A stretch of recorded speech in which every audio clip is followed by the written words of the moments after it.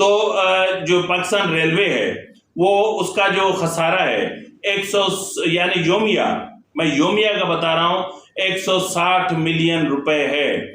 Pakistan railway کی جو سالانہ آمدنی ہے وہ 28.263 ارب روپے ہے، جبکہ ریلوے کے جو اخراجات ہیں وہ ہیں 52.99 ارب روپے۔ یہ آپ ڈفرنس کو محسوس کریں کہ کہاں 28.263 ارب روپے اور کہاں 52.99 ارب روپے۔ اب ریلوے کو جو مجموعی آمدنی ہے اس میں سے 35% پینشن اور 33% تنخواہوں پر جو ادا کرنا پڑتا ہے، یعنی اس وقت پی آئی اے 21.75 ارب روپے کی وفاق سے سبسڈی لے چکی ہے، اور پچھلے سال میں جو نقصان ہے ریلوے کے وہ 100 ارب روپے رہے ہیں۔ اب اسی طرح اگر ہم پاکستان اسٹیل مل کو دیکھیں تو پاکستان اسٹیل مل کے نقصانات کا جو مجموعی حجم سامنے آیا ہے وہ ہے اپنا 228 ارب روپے۔ اس کے علاوہ جو ایف آئی اے اور نیب جو تحقیقات کر رہی ہے جس کرپشن کی، وہ ہے 284 ملین روپے کی، یعنی 284 ملین روپے خرد برد کیے گئے ہیں۔ اب اگر یہ پاکستان اسٹیل مل، پی آئی اے، ریلوے اور اس طرح کے جو ہاتھی ہم نے پال رکھے ہیں، یہ ہاتھی ہمیں کیا دیں گے؟ ہم آلریڈی نقصان میں چل رہے ہیں۔ بہرحال ناظرین، اس سے پہلے والے ویلاگ میں نے آپ کو بتایا تھا کہ پی ٹی آئی اور اسٹیبلشمنٹ کے درمیان مذاکرات کی ایک ماحول کو پروان چڑھانے کی کوشش کی جا رہی ہے، اور محمد علی درانی کی صدر سے جو ملاقات تھی وہ اس کی ایک کڑی بتائی جا رہی تھی، لیکن اسٹیبلشمنٹ سائڈ کی طرف سے ایسی کوئی چیز سامنے نہیں آئی ہے۔ اس وقت جب لیفٹیننٹ جنرل ندیم انجم کو ڈی جی آئی کے طور پر اس کی مدت ملازمت میں توسیع کر دی گئی ہے، تو یوں سمجھ لیں کہ زمان پارک میں صف ماتم بچھ گئی ہوگی، اور یہ خبر عمران خان پر بجلی بن کے گری ہوگی، اور بشرا بی بی کی مایوسی میں اور اضافہ ہوا ہوگا، کیونکہ ڈی جی آئی اور ڈی جی سی ان دونوں کے نام سن کر ان کے رونگٹے کھڑے ہو جاتے ہیں، کیونکہ یہ جانتے ہیں کہ انہوں نے کتنی کرپشن کی ہے، عمران خان نے کتنی کرپشن کی ہے، اس کرپشن میں بشرا بی بی کا کتنا حصہ ہے۔ بہت ساری چیزیں ہیں جن سے پردے ابھی اٹھنے ہیں۔ تو بہرحال اس وقت میں ایک ریکویسٹ ضرور کروں گا کہ اسٹیبلشمنٹ کو چاہیے کہ وہ اپنا سیاست میں جو ان کا کردار ہے اس کو تھوڑا سا محدود کریں، پولیٹیکل سسٹم کو چلنے دیں، ڈیموکریٹک سسٹم کو مضبوط ہونے دیں، ڈیموکریٹک انسٹیٹیوشنز کو اسٹرینتھن ہونے دیں، پولیٹیشنز کا اکاؤنٹیبلٹی سسٹم اپنا موجود ہے۔